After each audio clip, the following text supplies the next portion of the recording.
Our today's lesson is deriving the quadratic formula.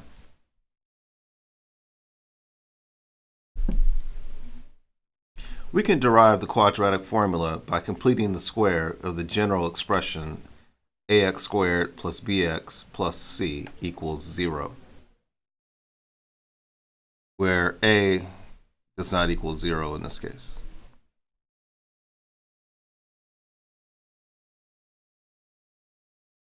Okay, ax squared plus bx plus c equals 0. We're assuming that a is greater than 1, by the way, too.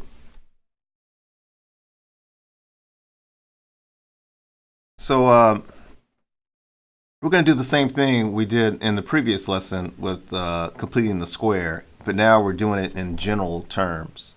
We're going to solve for x in terms of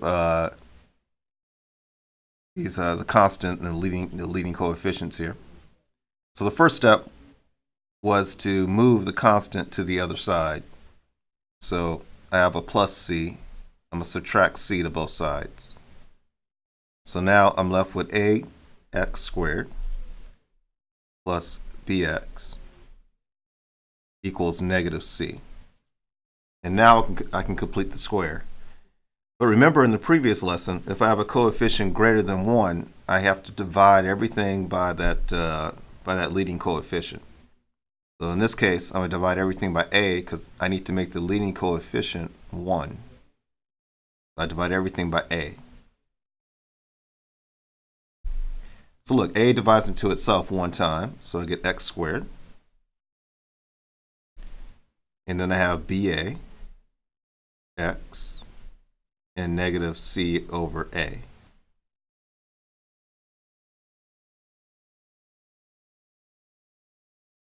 All right, so I have x squared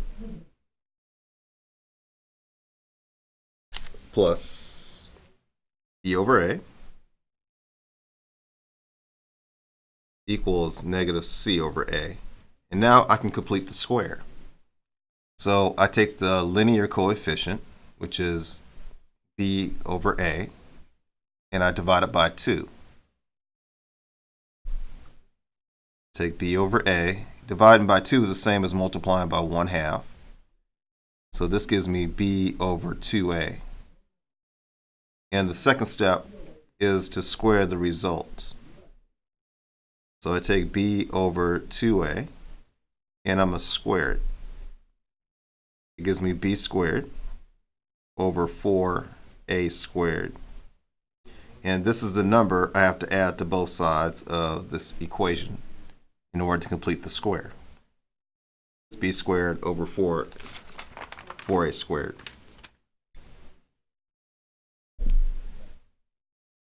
So look, I have x squared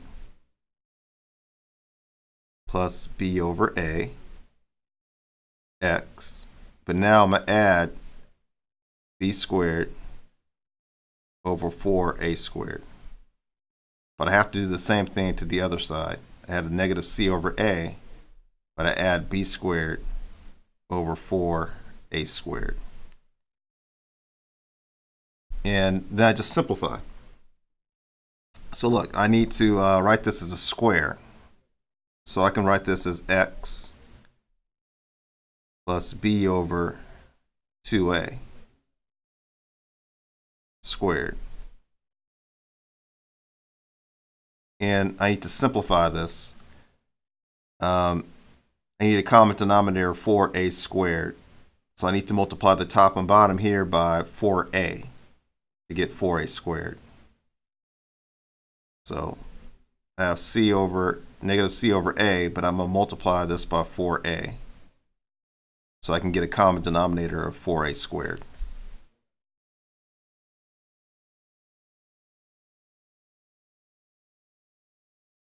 Or when I do that, I get x plus b over 2a.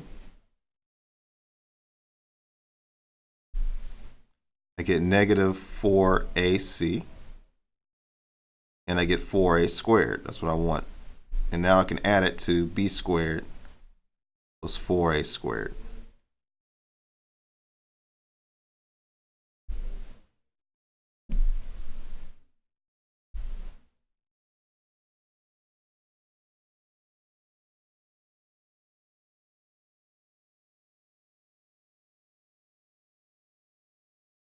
Okay, when I add those two together,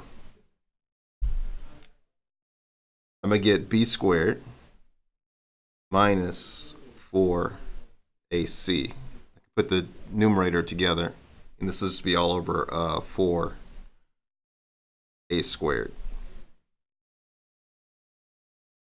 And what I'm going to do now is I got to take the square root to both sides, like I did in the previous problems. So I'll take the square root to the top and bottom.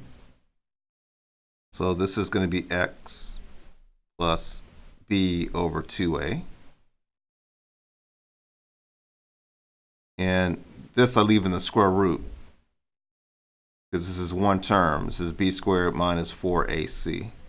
Can't take the square root of that, but I can take the square root of 4a squared because I know that 2 times 2 is 4 and a times a is a squared. So this is just simply 2a. And now I got to put a plus or minus there because it could be negative 2a or it could be positive 2a. And now what I'm going to do is I'm going to subtract b over 2a to both sides. So I get x equals, and I get square root of b squared minus 4ac over 2a, and I'm subtracting b over 2a.